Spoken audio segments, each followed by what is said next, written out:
வந்துருச்சு, இந்தாங்க. தமிழ்ல 100க்கு 80, இங்கிலீஷ்லயும் 100க்கு 80, மேத்ஸ்லயும் 100க்கு 80, சயின்ஸ் சோசியல் சயின்ஸ் எல்லாத்துலயும் 100க்கு 80. ஆமாப்பா. உன்னை என் புள்ளன்னு சொல்றதுக்கு ரொம்ப பெருமையா இருக்கு. தேங்க்ஸ்பா.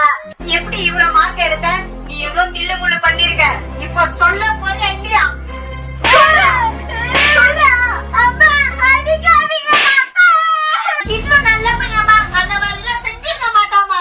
இல்லடி, இவன் வெறும் 8 மார்க் தான் எடுத்திருக்கான். பக்கத்துல 0 போட்டு 80 சொல்லி எல்லாரும் ஏமாத்திட்டு இருக்கான். டேய் கிட்லு, அப்படியா செஞ்ச? இல்லக்கா, அம்மா மேல சத்தியமா நான் 8